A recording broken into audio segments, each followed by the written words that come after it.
I have been divorced from my ex-husband Larry for 6 years. Larry and I have 2 adult children, Steve and Carla. Larry and I met in college when we were both electrical engineering students. We were both very much on the nerdy side and looked the part, but were very attracted to each other, so I thought anyway. We got married soon after we graduated and both worked as engineers. But after a few years, Larry decided he wanted to go to law school, to become a patent lawyer. In order to look the lawyer part, Larry underwent a major glow-up during this time on pretty much all levels. Tailored clothes, fancy haircuts, designer accessories like watches, etc., along with working out to trade his dad bod for a lean gym bod. During this time, I was raising our small children while taking care of about 95% of household matters because of his long working hours, all while working full-time. I admit I did not glow up along with Larry. My own appearance has always been on the plainer side. I'm not overweight, but a bit stocky, 5'5" or 140 pounds. Simply cut hair, glasses, practical clothes, not much makeup. Larry loved me as is for about the first decade of our relationship. But after he started working as a lawyer, he started to become drawn to more conventionally attractive women and had several affairs. When I pressed for counseling, he said that the issues were things like my big nose and post-baby tummy pooch, not things I could fix with a simple makeover. I was getting organized to ask for a divorce when Carla was hit by a car while riding her bike. She survived and is fine now, but needed several years of intensive surgeries and rehab. In order to provide a unified front for Carla and Steve, Larry and I agreed to stay married and be as cordial as possible. He continued to see other women during this time, but by this time I was past trying to get him to be faithful. We did separate and divorce after Carla went off to college. Larry is remarried now to a much younger woman. In the past couple years, I have actually decided to focus more on myself, including my appearance. Now that my children are grown and out of the house, and I don't have to worry about tiptoeing around a difficult husband, I finally have time and resources to do so. I didn't get a nose job or other plastic surgery like Larry had wanted, but I did update and color my hair, started working out more, lost about 15 pounds, got a new wardrobe, and actually started dating. I don't have a steady partner yet, but regularly go to age-appropriate singles events and go on dates. Unfortunately, my children detest the new me. In particular, they blame me for the divorce and are angry that I didn't glow up to accommodate Larry, saying I was too selfish and lazy to do so when it mattered. My son Steve is getting married soon and says he is too angry to invite me to the wedding. Carla has gone low contact with me. I had great relationships with both of them until I started my own glow-up process a couple years ago, which was a few years after Larry and I finalized our divorce. Steve and Carla have told me that the only way to fix this, the only thing that would be fair, is to go back to the way I was before, meaning stop coloring my hair, dress in my former plain frumpy way, and stop dating. They say they are most upset about the dating and that it's not fair for me to be looking for a new partner. So, am I the jerk for everything I have done here, for not improving my appearance until after I got divorced? I really don't think Larry would have been faithful to me, no matter how much I twisted myself in knots. I felt I did the best I could given the energy and resources I had, and while it may seem selfish, I do believe I deserve to have my own life now. But I am open to other opinions if I have done something wrong here. Additional information from OP to clarify some things. I appreciate your perspective, but I think there may be some unfair conclusions here. First, where did I ever say I had no intimacy drive? Our intimacy life was fantastic for the first decade of our relationship, including after having 2 kids. It only diminished after he decided he had other attraction preferences as he started to rise in the lawyer ranks at his firm. Next, where did I ever say I didn't maintain my appearance? I did, in fact, maintain the appearance I'd had since college. I said we were both on the nerdy side. I maintained a healthy weight, even after kids, and always looked tidy and appropriate for the occasion. In my case, the occasion just happened to be my engineering job and my family household responsibilities. I just didn't have high-end haircuts and designer clothes, etc. Was I a bit frumpy? Probably. as compared to a big firm lawyer with a $500 haircut and regular spa treatments. But I didn't let myself go by changing my appearance for the worse after marriage. Also, I don't think it's fair to say that I didn't improve myself in any capacity during our marriage. I advanced significantly in my career while keeping a warm and loving home, cooking healthy meals, and otherwise raising our kids. Those were my priorities, especially after Carla's accident. I don't think I got what I had coming, just for not wanting painful and time-consuming plastic surgery, especially as one of the big things he wanted me to do was get a nose job when I was already perfectly happy with my nose. If he'd suggested some smaller changes, like updating my hairstyle and wardrobe, or even a gym membership, and had broached the idea kindly and had given me time to do these things, I likely would have been more amenable. But as it was, he set the bar so high, surgery, that it didn't seem like I could reasonably make him happy. Now for some relevant comments. Thanks for this. I do want to say that it's not like I didn't take care of myself at all. I maintained a healthy weight, wore clean and tidy clothes, etc. I just wasn't extremely polished like the high-powered lawyers who were Larry's new colleagues because there wasn't time to prioritize that. I didn't let myself go by any means. I just stayed the same person that Larry married while he changed. The kids have said that I didn't put in the work to make Larry happy, something he has complained loudly about to them, so I don't deserve to have a relationship now. I'm trying to understand their position, but it seems very judgmental.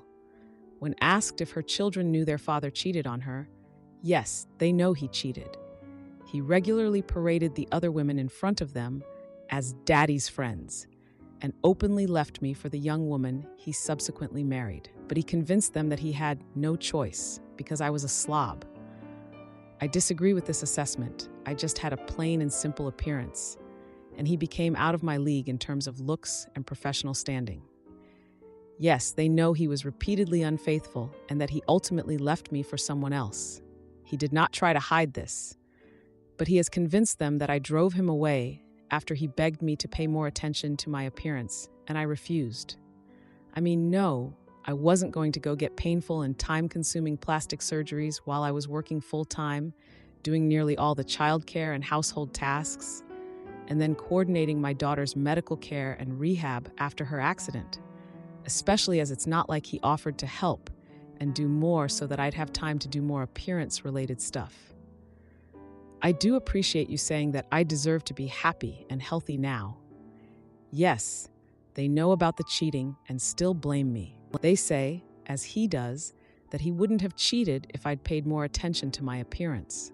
When asked why her children have a say in what she wears, OP said, they think that I'm basically rubbing it in my ex's face and theirs, that I never cared about him because I couldn't be bothered to fix myself up until after we were divorced. I've explained that it just had to do with time and bandwidth that I have now that I'm single and the kids are grown, but they aren't buying it. And no, of course, the ex doesn't go back. The kids just think I deserve to be alone and frumpy, I guess, because I wasn't a perfect wife in my marriage. When asked if her ex did anything for her during their marriage together, OP said, he really didn't do anything. I mean, he made good money, so we had a nice house, but honestly, it was a pretty cold and lonely place. I would have been much happier if he'd stayed an engineer working normal hours and we could have equally shared childcare, household responsibilities, and had quality time together. Now, for a small update and additional information. First, thanks so much for everyone who responded to my initial post. I started out trying to acknowledge everyone's responses, but as they grew to the thousands, I wasn't able to keep up. I'm so sorry. I did read everything and appreciate your time and thoughts, both for those who offered support and those who had more critical feedback. As a small update, while I do agree that the behavior of my adult children, Steve, male 27, and Carla, female 25, has been extremely judgmental and unkind, to say the least, I am not ready to write them off. I realize that since they started in with their criticisms a couple years ago when I started changing my appearance, I have been very defensive and dismissive. Perhaps that is justified. But as I do want to make every effort to maintain a good relationship with my children, I decided that it would be best to listen with an open mind. This doesn't mean I'm going to go back to my old frumpy appearance to accommodate them, of course not, but just that I'm open to hearing what is really bothering them so we can hopefully talk it out. When I contacted them both to request this, they agreed to have brunch with me this coming weekend, which is a good start. Perhaps the conversation won't change anything, but I'd always regret it if I didn't try, and listening is free. Many of the commenters felt that some info must have been missing from my initial post. I thought I hit all the main points, but can fill in a bit more detail here. For about the first decade of my relationship with my ex-husband Larry, things were really wonderful, or at least I thought so. As I mentioned, we met in college as electrical engineering students who both had fairly plain and unfashionable appearances by conventional. Honestly, as a nerdy woman, I have always been much more attracted to nerdy-looking men than super polished ones. Just a better match for me, I guess. Larry seemed crazy about me from the get-go, and I was equally crazy about him. We graduated, both got good engineering jobs, bought a house, and started our family. We had a very warm and loving home, lots of quality intimacy, and frequently hosted our equally nerdy friends for D&D and anime nights. Then Larry decided he wanted to go to law school. Nothing really changed for the first couple years, but the law school career counselors advised him to spruce up his appearance when it was time to start applying for attorney jobs. Hence, his own glow-up began. Even after that, for his first couple years as a law firm associate, he jokingly referred to his new look as his silly lawyer costume and looked forward to coming home to change into his anime t-shirts. I didn't try to match his new appearance because A, he never asked me to, and B, initially it seemed like it was just some sort of uniform for him that he was somewhat uncomfortable with. However, this all changed abruptly one night when I was supposed to accompany him to an awards dinner for his firm. Knowing that it was a fancy thing and that I wasn't the best with fashion, etc., I actually went and got my hair and makeup professionally done and worked with a personal shopper to select what I thought was a flattering dress and shoes appropriate for the occasion. However, when Larry saw me in this getup, he suddenly got angry, made lipstick on a pig, typed comments, and threw out the insults about my nose and post-baby tummy pooch. I learned shortly afterwards that he'd started an affair with a colleague who happened to have a small, pert nose and flat stomach. Even after he was so mean, I was still hopeful that we could get counseling and work through this, but he didn't want to. I will admit I was paralyzed for a while and also didn't want to make any rash moves due to the impact on the kids, and perhaps I could have made better decisions there. But by the time I was actually ready, emotionally and logistically, to proceed with a divorce, Carla had her accident, and I had to shift gears to prioritizing her recovery. On another note, contrary to what some commenters assumed, my post-divorce glow-up had nothing to do with wanting to meet new men. Initially, it was precipitated by having a work-related opportunity to do more high-profile client-facing activities, and I received some gentle guidance from my supervisor that it would be a great time to update my appearance, hence the new hairstyle, wardrobe, makeup, manicures, etc. In addition, once I hit 50, my A1C started creeping a bit higher. As diabetes runs in my family, although at 5'5" and 140 pounds, I wasn't medically overweight, my doctor advised that losing just a few pounds, coupled with some dietary tweaks and changing up my exercise routine, would be a good idea. So I added yoga, Pilates, and strength training to the hiking and cycling I already did, and ended up losing about 15 pounds over the course of a year. I'd always been physically active, despite some commenters accusing me of being lazy. I just wasn't focused on sculpting my body to look a certain way as opposed to general fitness. Once I slimmed down and updated my look, I did find myself getting a lot more attention from men. So I figured since I'd been single for a few years, I might as well lean into it and start dating. But again, that wasn't the initial reason. Some commenters asked if I'd spent family money on my makeover, and if that might be what was making my children upset. The answer to that is no. Larry and I divided our assets in the divorce. He got the big house we had lived in and paid me for my share, which allowed me to buy a much smaller house and have plenty left. Although, as a law firm partner, he makes about 10x what I do, I did not request any alimony beyond my 50% of our assets, which had all been accumulated during the marriage. Anyway, if folks are interested, I can post an additional update next week once I can talk to my children and find out more about what their issue is. Now for a few important comments. When asked what her ex's reactions were to her glow-up, OP said, "Larry and I have been divorced for 6 years, and he's been remarried for 5 years now. He hasn't said anything to me about it directly either way. As the children are adults, we aren't in contact much and only occasionally see each other at group family events." Another commenter said, "I've seen him a few times in passing. He is now married to an extremely conventionally attractive woman in her early 30s, over 20 years younger than we are. He told me when we were married that he was no longer attracted to me because my nose is too big and because I had a post-baby tummy pooch, and that basically he was going to keep seeing other women unless I had plastic surgery. And no, my makeover did not include any plastic surgery, so it's not like I eventually did the things he demanded. I do think I look great for my age 53, but I'm certainly not going to compete in the looks department with a woman 20 years younger. I'm pretty perplexed as well. They are adults with their own lives. They are both employed and have their own residences, and they both have significant others, so it's not like what I look like or whether or not I date affects their day-to-day lives. But it's possible I may be missing something. I will ask them when I see them this weekend, at least if there is an opening to do so. He doesn't have kids with the new wife. I don't know what their plans are there, but they have been married for 5 years and haven't had kids yet. I'm still planning to keep up my new appearance, which I need to do anyway for job and health reasons as stated in my post, regardless of what they say. But I do really want to know why they are so upset about me improving myself. I updated my look because my job required it, much like Larry had to update his own look for professional reasons all those years ago. I lost weight recently because my doctor suggested it to stave off diabetes.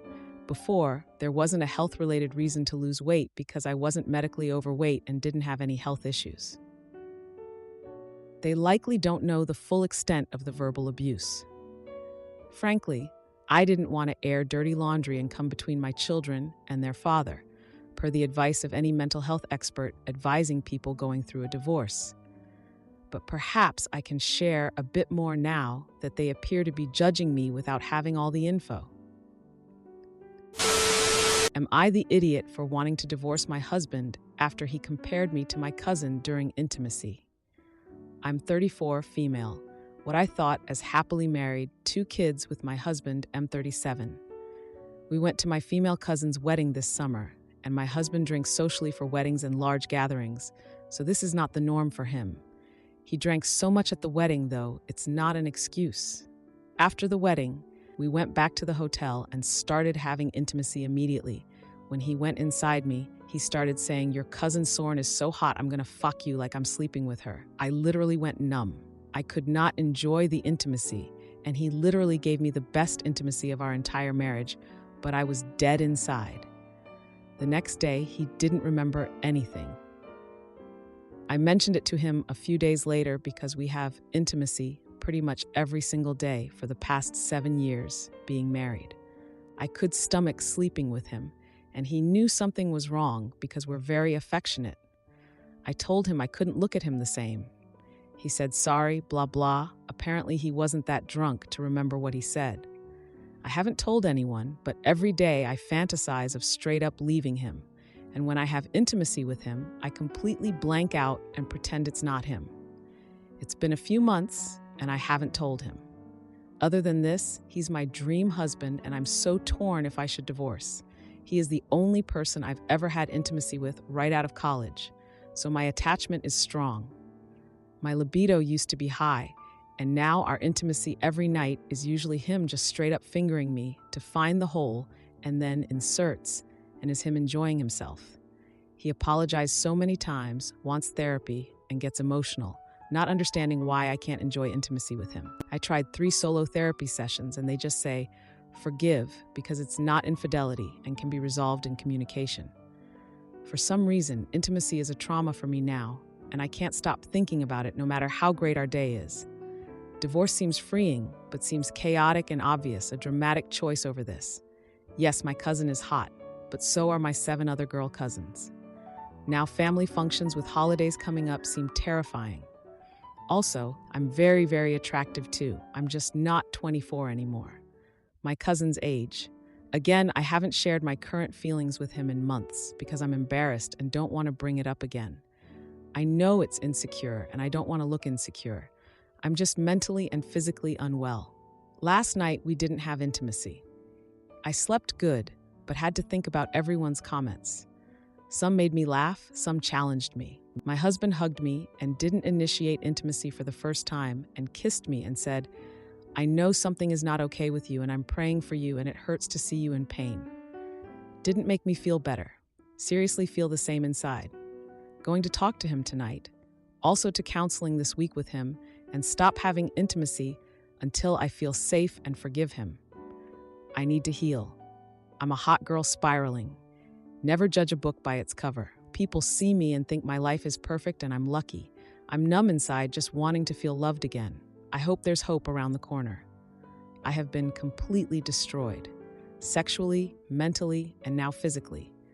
Please give me some grace, and if you want to knock me down, at least make it humorous. I know people have it worse, but pain feels the same at the end of the day. If this breaks us, then I truly pray there are men out there that actually understand how delicate intimacy is. Now, for a few important comments. This is the start of resentment. Then OP replied, yes, I know it is sadly. I'm trying to get advice if resentment heals over time by talking it out through months of therapy with him or just leaving. Feels like the option clears my mind. But of course, that horrible option comes with thousands of new changes that I never wanted interrupted. I truly love my life with him. Just the intimacy and the memory is painful, or is resentment more painful? Another commenter said, OP is being re-traumatized every time when she does something with her husband. Then OP replied, I'm starting to realize by these responses that is exactly what is happening to me. Also, he will have intimacy with me sometimes when I'm asleep.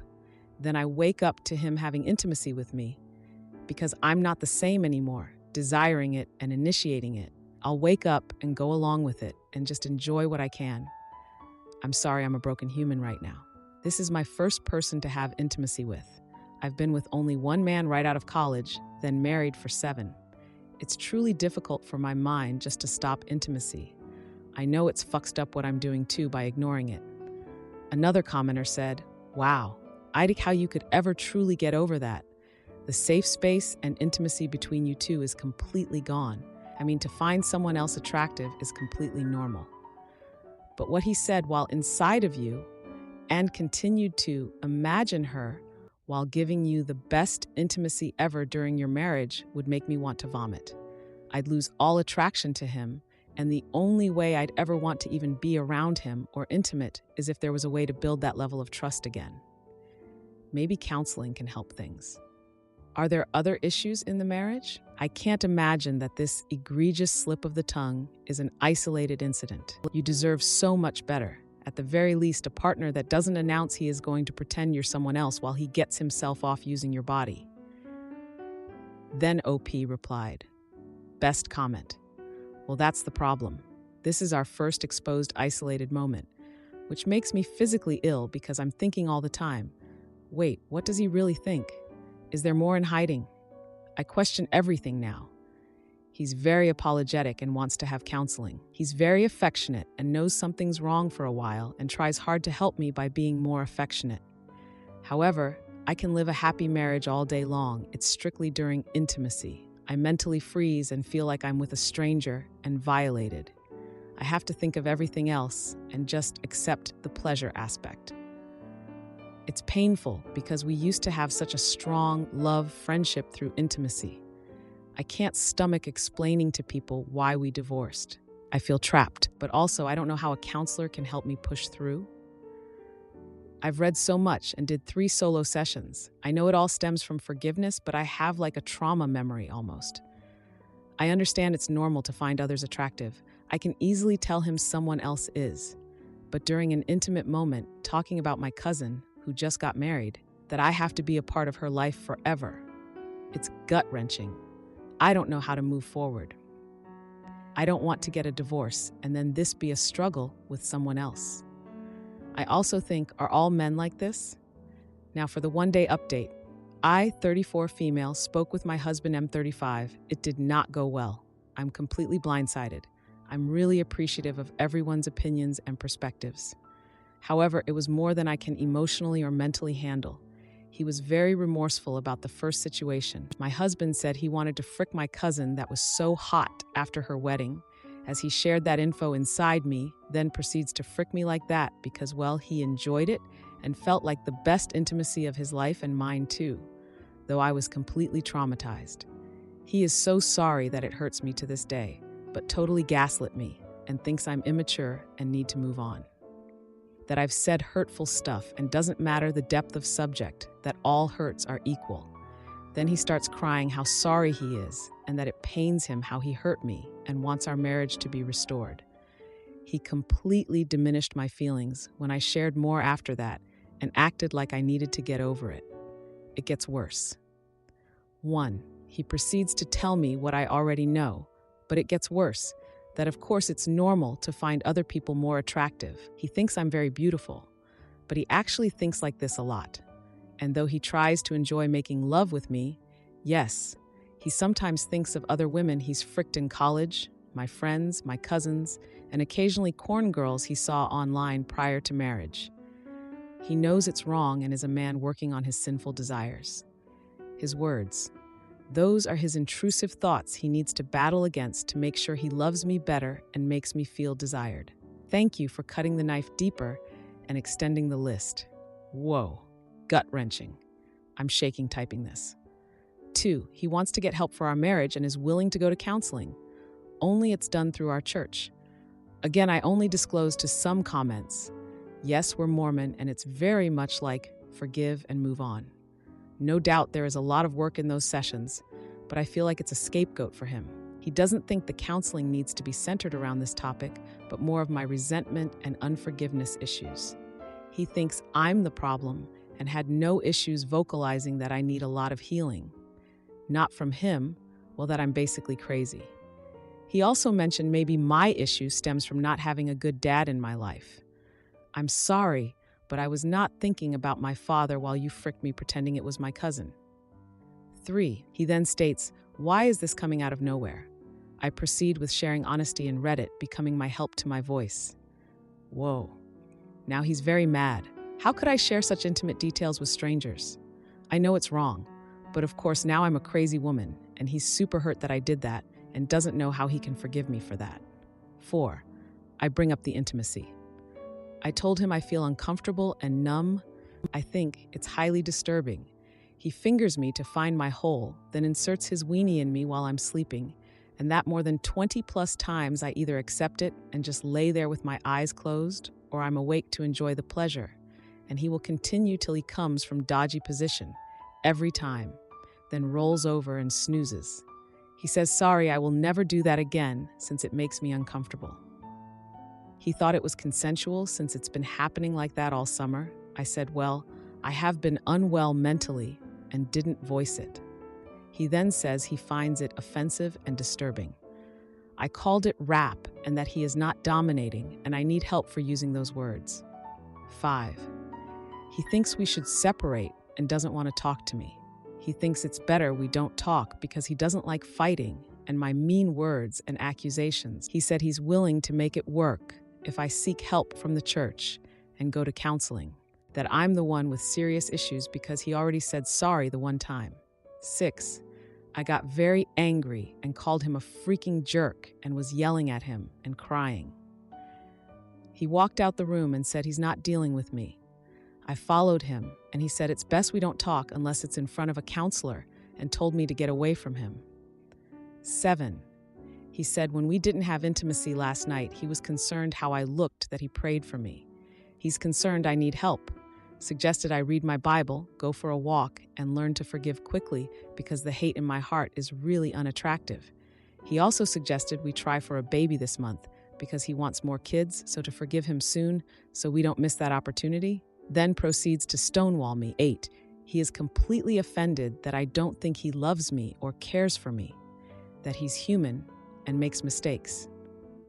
I need to get over it immediately, that I'm destroying our marriage and intimacy. Conclusion. I am apparently a not-so-hot spiraling girl. I'm very shocked.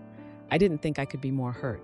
I'm with a complete narcissist, cruel and manipulative man. This is not who I'm married to all day. He is loving, kind, affectionate, and such an incredible dad. Does After Dark leave me with his other side? Does he have a side I don't know that is revealing itself through this situation? Should I be concerned? I'm so confused after this whole conversation, how now I'm the bad person and he's the saint concerned for me. I'm feeling like I'm just his release to finish and his companion for life's normal box checking. But I don't think he truly loves and cares for me, which hurts worse than his confessions. I will be definitely seeking counseling by myself and with him, but with a third party, not from church. Let's see if this ends in divorce or can be restored. I'm completely broken. Please tell me there are men who don't think like this. Men, please answer me. Is this completely insane of him, or am I truly the wild one? If you respond, please do so with kindness. I'm really unwell right now. Also, please mention if you're married if commenting so I can understand your opinion. Now for a few important comments. Commenter, divorce, divorce, and divorce. Then OP replied, I know, I just can't think straight right now. I need therapy for my sanity and to be walked through this properly solo. I truly can't think straight for a divorce right now. I'm too fragile. This man will rip the rug under me in this state of mind. Of course, I have hope in it working out and him getting help for his disturbing viewpoint, but I'm too in shock to spend the time dissecting that. I know. In reality, divorce makes the most sense now.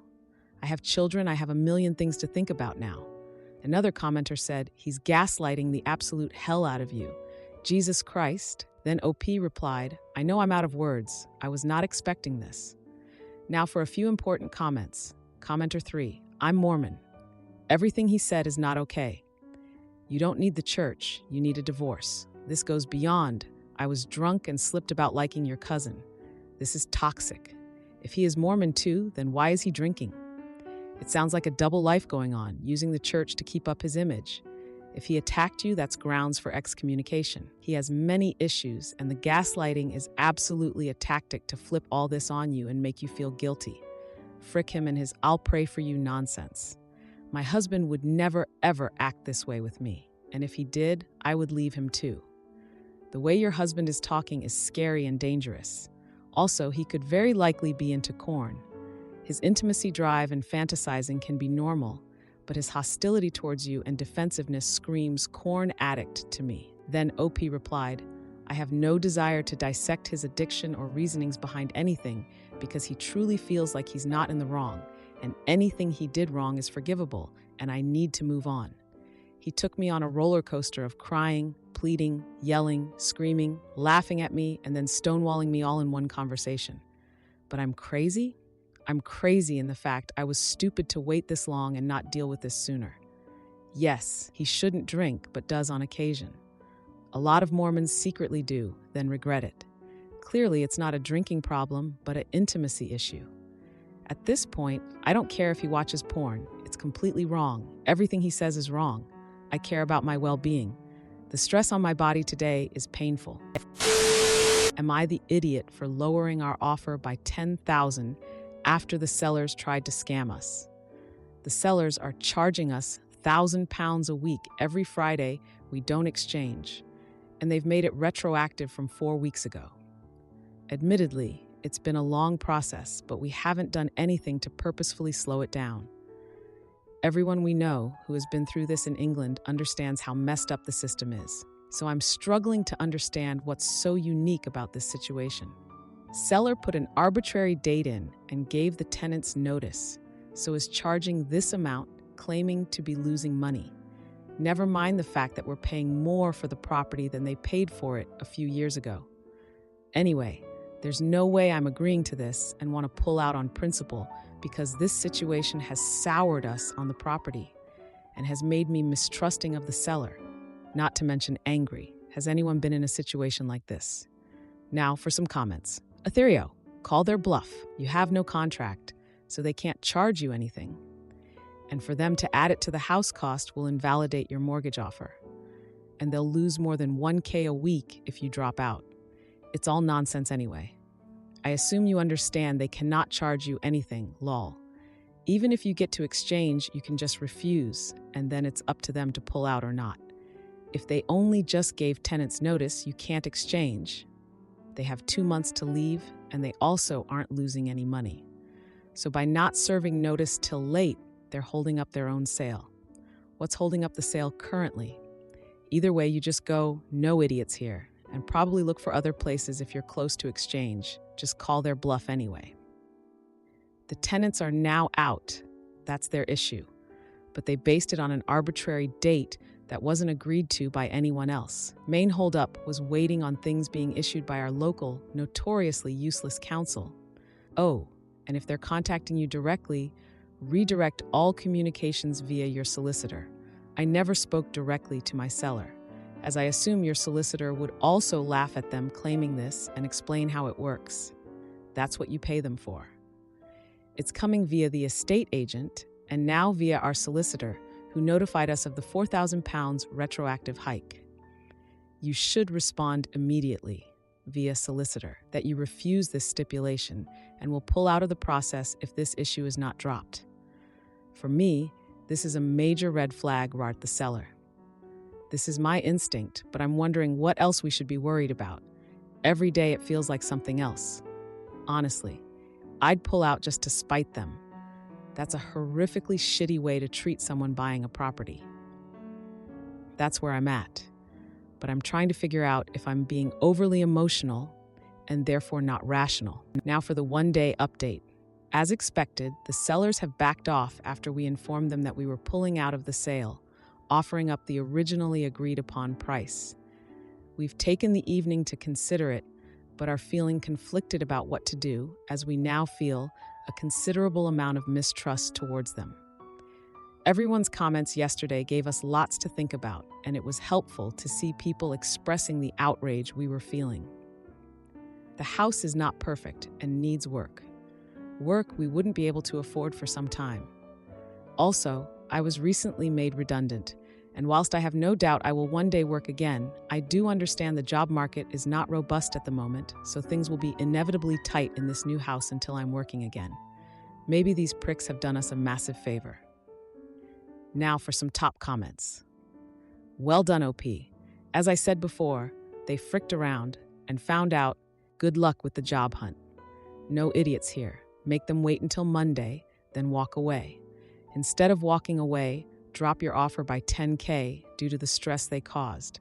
At least then you might have a chance at getting it at a discount as a result, if they're desperate. If not, then blessing not dealing with a seller like that. Now for the 2-day update. I'm too lazy to link the previous posts, but hopefully most people are here for the updates on how our sellers decided to spring £4,000 in penalties on us at the point of exchange, presumably ready to raise that amount by $1,000 every week it took us to reach an agreement. This morning, we told the EA that we were willing to proceed, but our offer had now reduced by £10 and that they could take it or leave it, letting the agent know that we were unwilling to negotiate further. 3 hours later, they accepted it, and we've now exchanged. I'd like to think it's taught them a lesson about the difference between entitlement and leverage, and not just made us more cynical. We tried to move through this process with fairness and integrity, and I think all parties involved mistook that for weakness. And well, in the end, they reaped what they sowed. And we can feel a little better about moving into our first real house. Now for some top comments. What a ride. Glad you came out of the other side with some extra change in your pocket. Very well played, and the seller got exactly what they deserved. Well done. Haha, brilliant. The scalpers didn't even realize they didn't have the upper hand and ended up freaking themselves over. You love to see it. Seller's wife is going to be so angry at husband. Lol. Can you imagine for the rest of that bloke's life? She's going to be on at him about this. Devastated. Now for the final update. It's been a week since completion, and we're now settling in nicely. No sign of intentional sabotage besides the place being left in a state, and certainly nothing a deep clean hasn't fixed.